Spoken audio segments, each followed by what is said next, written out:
अस्सलाम वालेकुम वरहमतुल्लाह। अबू बकर रहमतुल्लाह अलैह बयान करते हैं, अबू बकर जो कि अबू मूसा अशरी रज़ी अल्लाह तआला अन्हु के बेटे थे, वो बयान करते हैं कि उन्होंने अपने बाप से सुना था एक दफ़ा। और उस वक्त वो दुश्मन का मुकाबला कर रहे थे, दुश्मन से जंग कर रहे थे।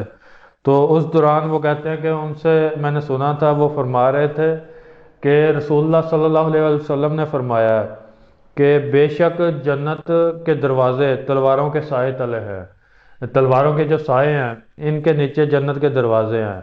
ये नबी अलैहिस्सलाम ने फरमाया। और वो बयान कर रहे थे अबू मूसा अशरी रज़ी अल्लाह तआला अन्हु। तो उनके बारे में ये बता रहे हैं अबू बकर रहमतुल्लाह अलैह, जो कि उनके बेटे हैं। तो वो कहते हैं कि वो ये फरमा रहे थे, एक दुश्मन से मुकाबला करते हुए ये फरमा रहे थे। तो कहते हैं कि ये सुनकर एक पूरा गंदा हाल शख्स खड़ा हुआ, कि जिसकी हालत खराब थी, सर के बाल बिखरे हुए थे, इस तरह की हालत थी कि पूरा गंदा हालत थी उसकी।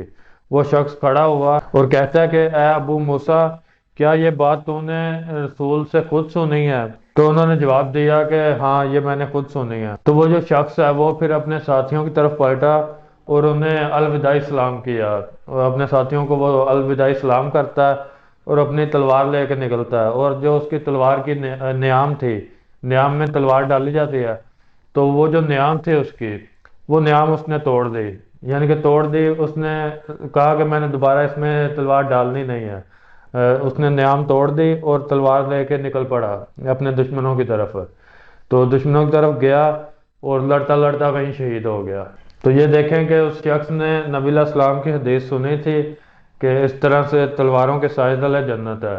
यानी कि मुश्किल हालात को बर्दाश्त करते हुए बंदा अपने ईमान पे कायम रहे और इस्लाम के लिए लड़ता है, इस्लाम के लिए काम करता है, दीन के लिए, वो शख्स जो है वो इस हदीस की फजीलत को हासिल कर सकता है। तो उस शख्स ने फिर ये हदीस सुनी थी जैसे ही, तो वो दुश्मन के साथ लड़ने के लिए चल पड़ा और वो लड़ते लड़ते शहीद हो गया।